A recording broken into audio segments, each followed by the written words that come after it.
IELTS Listening, version 51400. You will hear a number of different recordings, and you will have to answer questions on what you hear. There will be time for you to read the instructions and questions, and you will have a chance to check your work. All the recordings will be played once only. The test is in 4 parts. Write all your answers in the listening question booklet. At the end of the test, you will be given 10 minutes to transfer your answers to an answer sheet. Now turn to Part 1 on page 2 of your question booklet.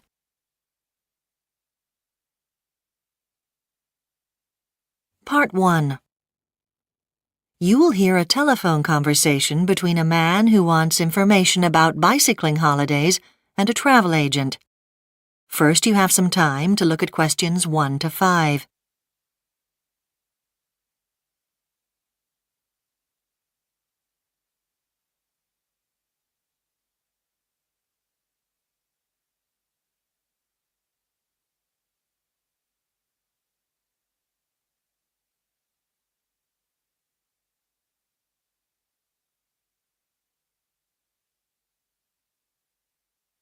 Now listen carefully and answer questions 1 to 5.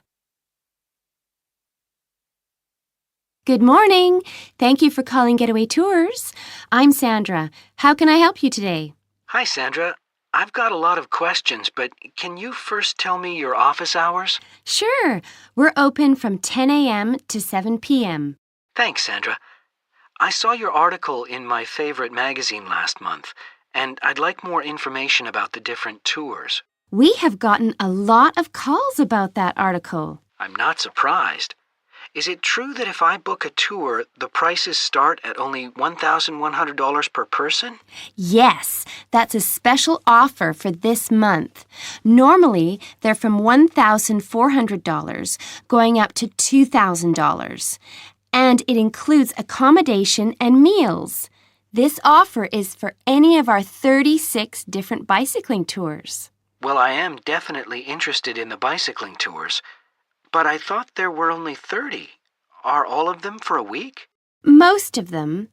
If bicycling is not your thing, we also have walking tours to choose from. That's a lot of options. Are you aware that our trips all begin on Tuesday? That's great. It would give me Monday to pack. How do you suggest I choose from so many options? Yes, it is tough to make a choice. I would love to hear about your most popular tours. Before you hear the rest of the conversation, you have some time to look at questions 6 to 10.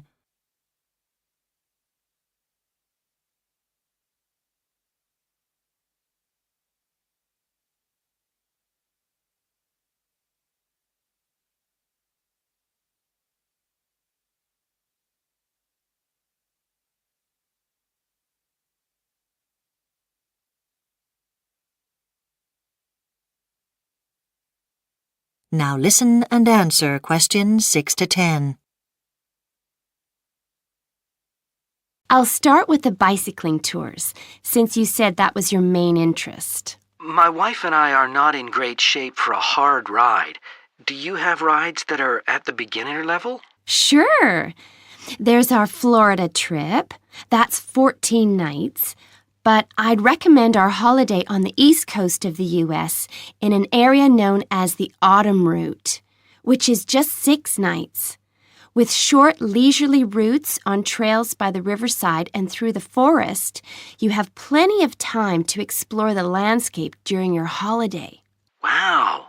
Seeing the changing colors of the leaves would be amazing. Yes, that's right.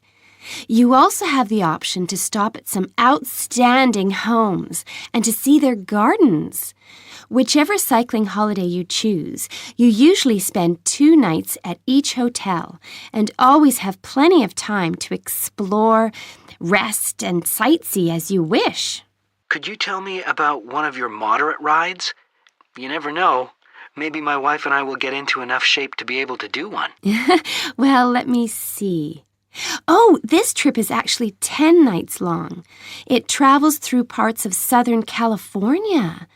The ride begins on a mountain trail and finally brings you down to the coastal roads. Oh, yes, I see that here on your website. Oh, that looks amazing. I like that we would have the opportunity to try some of the local cuisine. Yes, the cuisine in this area makes lavish use of colorful local produce. And then, the great weather of this region is a great feature by itself. Do we stay in hotels on this trip? You stay in hotels most of the way until the end, when you stay on a farm overlooking the sea.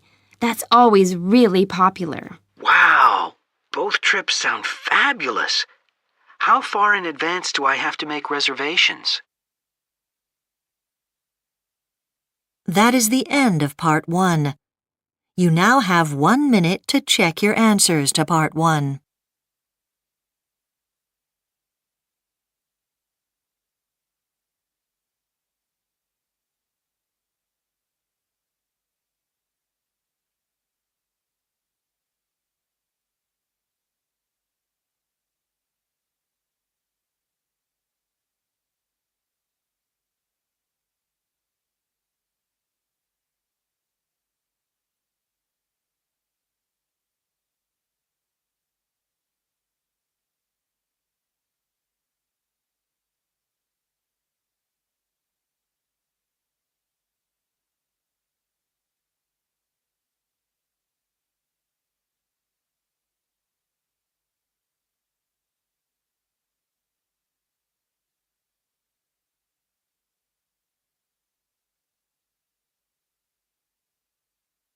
Part 2.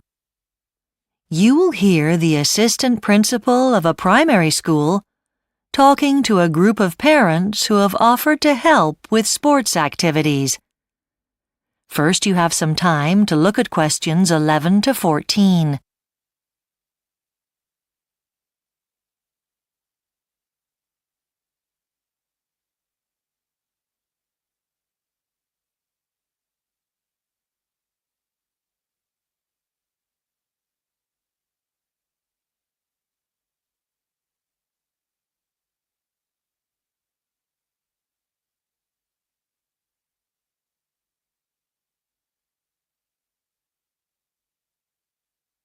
Now listen carefully and answer questions 11 to 14.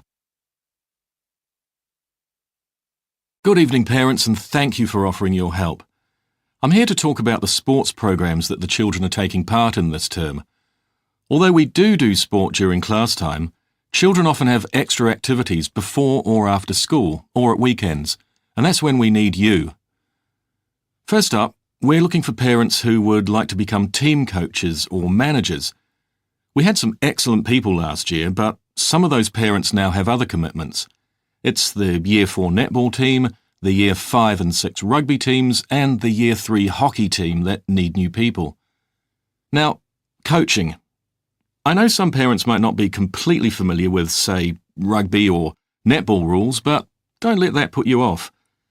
Obviously, knowledge of the game helps, but if you're keen, there are some coaching courses you can take before the training sessions for players begin, and these also get held throughout the whole season. What's really required is the right attitude.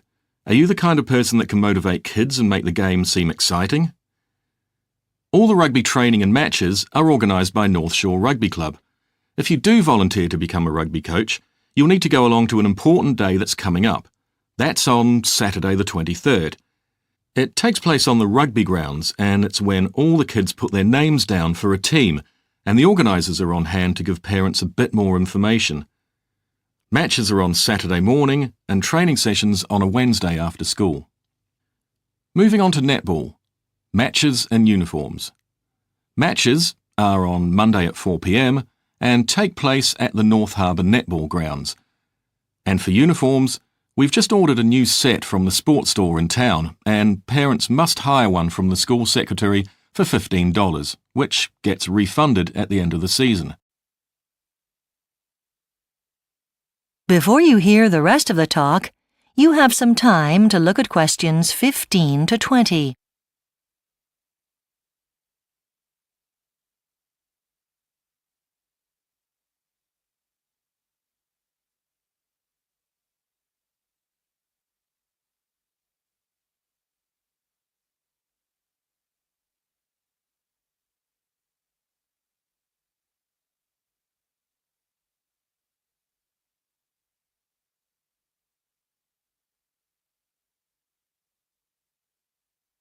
Now listen and answer questions 15 to 20.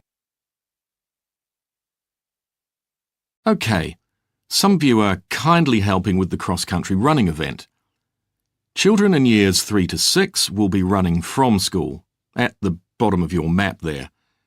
The route isn't marked on your map, I'm afraid, but I'm going to point out some different places that need parent supervision.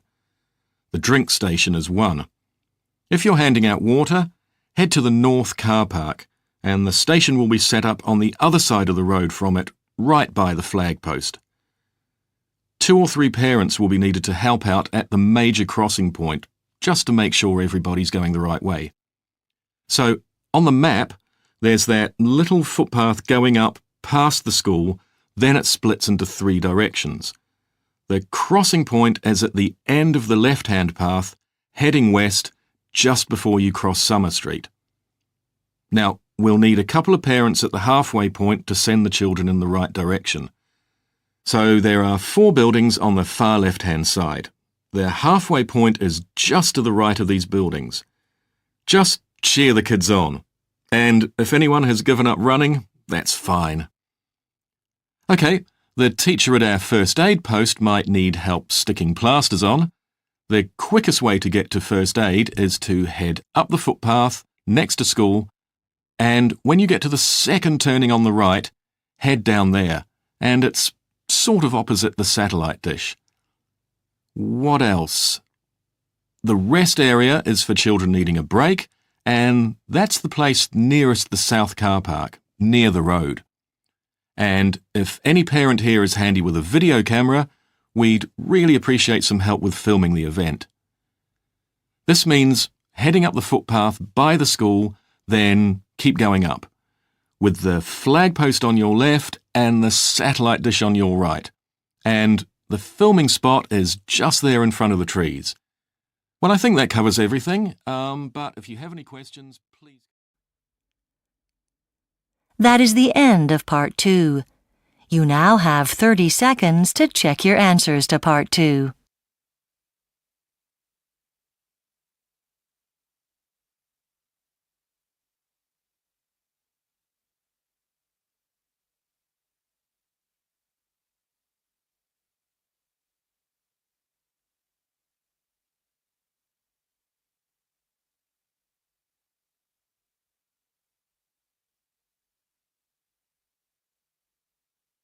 Part 3.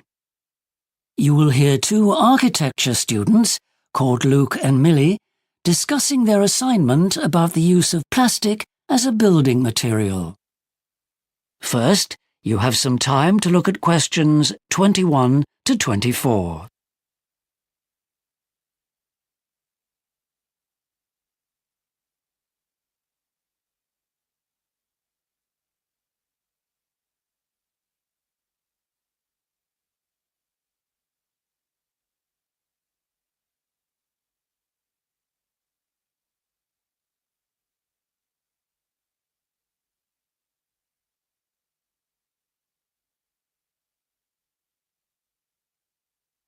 Now listen carefully and answer questions 21 to 24.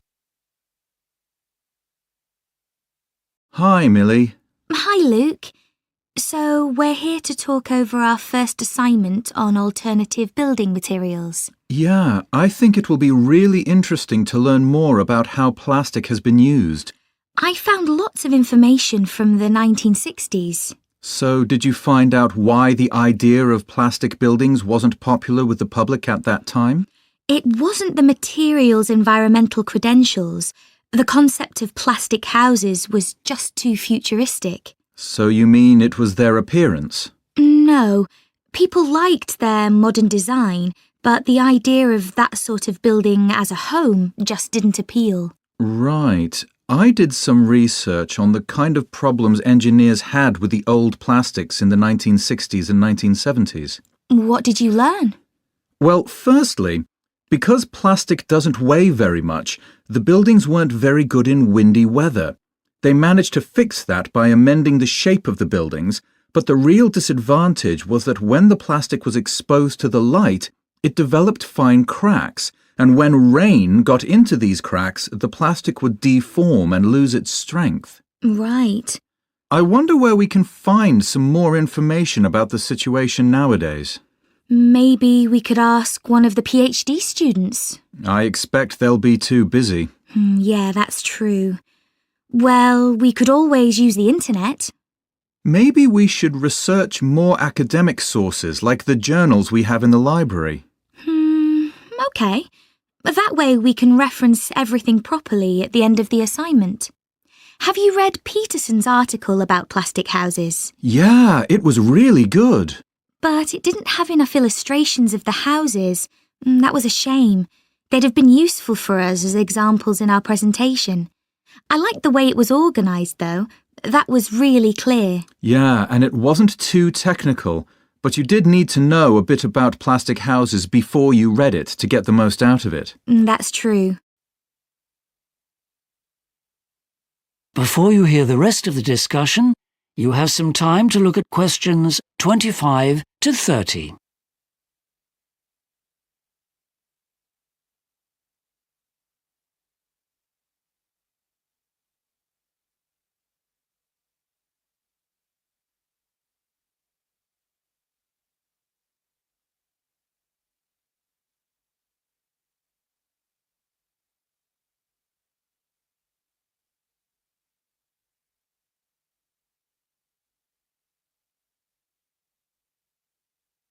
Now listen and answer questions 25 to 30. Okay. Well, shall we start comparing our findings then? Sure, I'll make some notes. Well, the earliest one I read about was a plastic house called the House of the Future that was built in 1957, though no one actually lived in it. It was on show at a theme park in America for 10 years. After that, they demolished it, but they had a hard time. It was really built to last. They couldn't break the plastic up. Was that the one that had an ultrasonic dishwashing machine? Yes, that would still be pretty revolutionary today. Did you read about the Wonder House? It was designed in 1964 by an industrial designer called Alfred Noyes. Oh, the one with the roof like a sort of tent or an umbrella. That's right. The roof was made of fiberglass and it curved down to the ground at each corner, enclosing a big central space. Then the sides were filled with glass or plastic. It was a really innovative idea for the time, but Noyes only made a small model and the design wasn't implemented. Pity. What about those spaceship houses they built between 1968 and 1978? Like flying saucers. They built over 100 of them. I don't know if I'd want to live in one. The living area was quite limited and they had really low ceilings. But they do look really futuristic, don't they?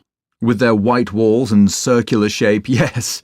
But the plastic houses I like are the foam houses they built between 1979 and 1983. They've got really curvy shapes. They built them by spraying foam over a great big balloon. They were partly built to show what computers could do in the home. Things like controlling heat and light and so on. Quite new ideas at the time.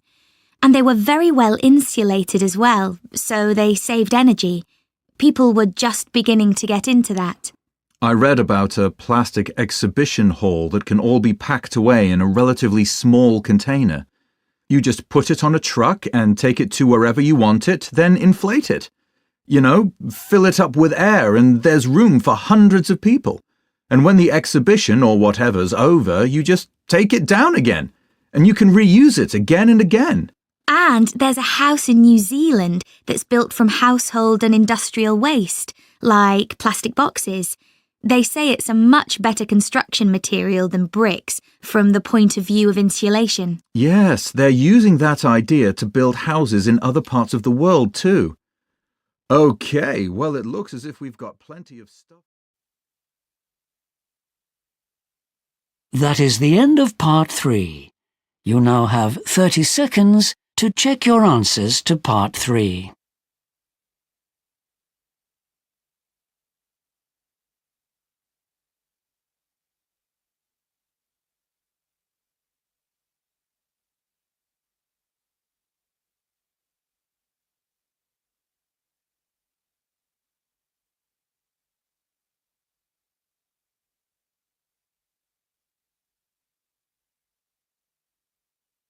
Part 4.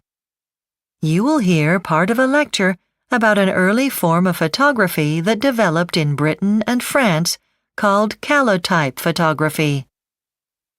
First, you have some time to look at questions 31 to 40.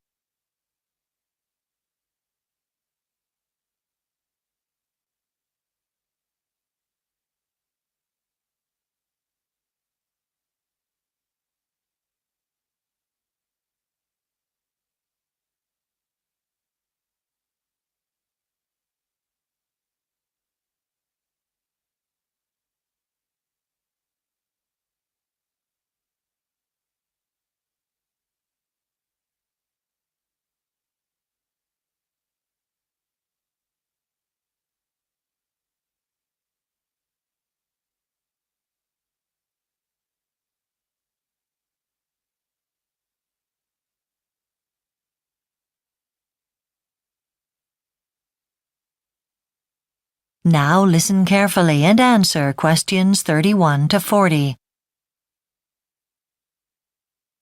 Morning, everyone. Welcome back to this series of lectures on the development of photography. Last week, we looked at a type of photography called daguerreotype, the first commercially successful photographic process.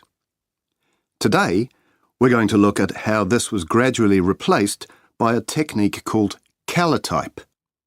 Daguerreotype was a major breakthrough, but there were problems with it. In particular, because the image was produced on a copper sheet, it was expensive to create each photograph. As a result, during the 1840s, a man named William Talbot began looking for an alternative approach.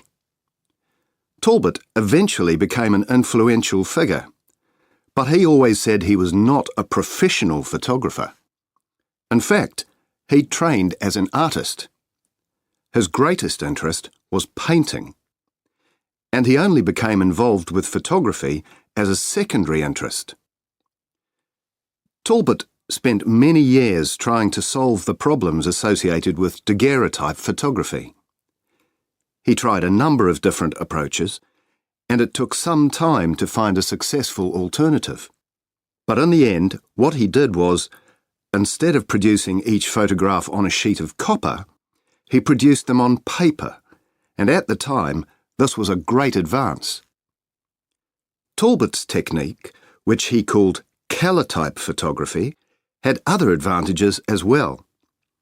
Maybe the most important was that the pictures themselves weren't as sharp as the ones produced before.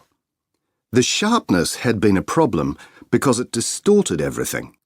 But this new calotype process produced images that were realistic compared to all earlier photographs. Calotype photography was invented in Britain, but it was also popular with French photographers. The 1850s were a time of rapid development in France, and photography was used to record these changes. One example of how important photography had become occurred in 1851, when the French government established a society to promote the interests of photographers, something that hadn't happened before. To begin with, there were 5 members, and maybe the most important was a man called Gustave Le Gray.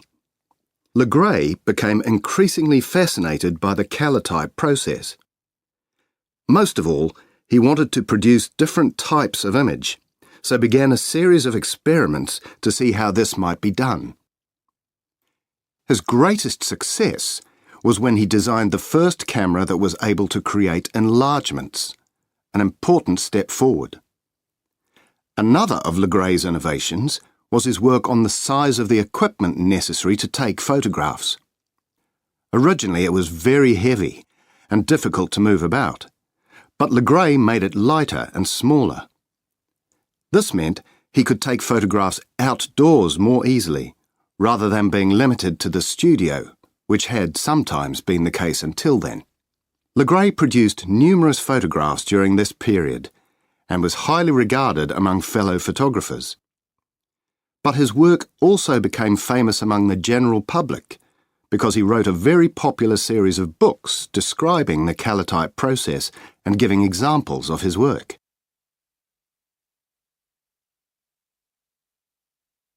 The simple fact was that people liked photography.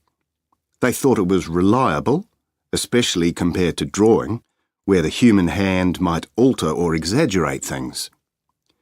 This had various consequences, one of which was that photography was now often used to record the huge program of renovation work of historical buildings in France during the 1850s. The camera doesn't lie, so people said. As a result, the calotype process was admired not only by photographers, but increasingly by the government and by mainstream society. However, debate still remained about whether photography could truly be called an art form like sculpture or drawing. Certainly, although the public liked it, in the opinion of critics, photography could not be compared to other established forms of art. So, in summary, what can we say about calotype photography during this period? One thing to re-emphasise is that the 1850s were a period of great development in Britain and France. The culture in both countries admired all new technological advances, and photography represented these ideas because it was considered to be a science by most people.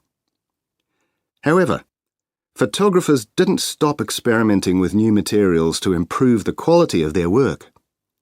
Most of all, they were searching for ways to make images more permanent because calotype photographs tended to fade over time. And in the end, they found that if the image was produced on glass, it lasted much longer. So calotype photography was slowly replaced by other techniques which had greater longevity. That is the end of Part 4. You now have 1 minute to check your answers to Part 4.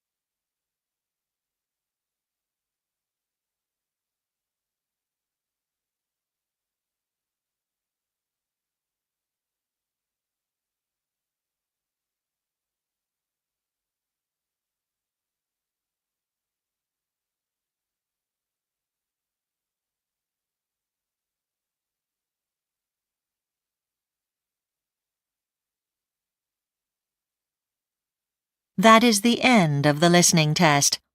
You now have 10 minutes to transfer your answers to the listening answer sheet.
You have 2 minutes left.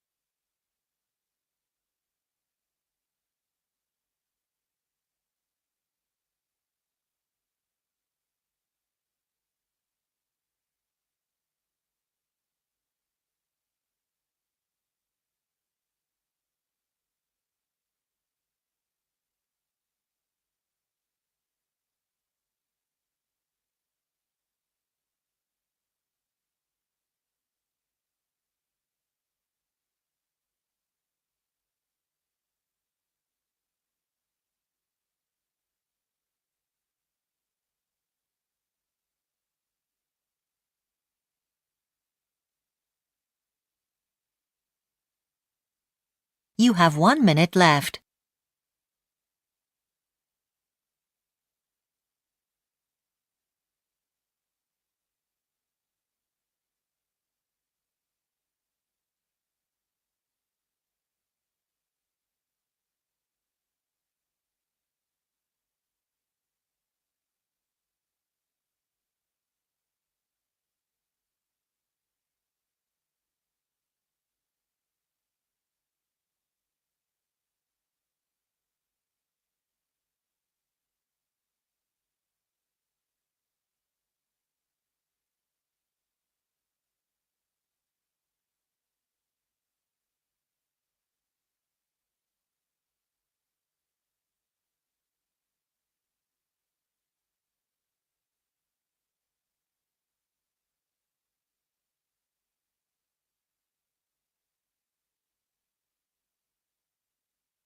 Please stop writing and wait for your question booklet to be collected.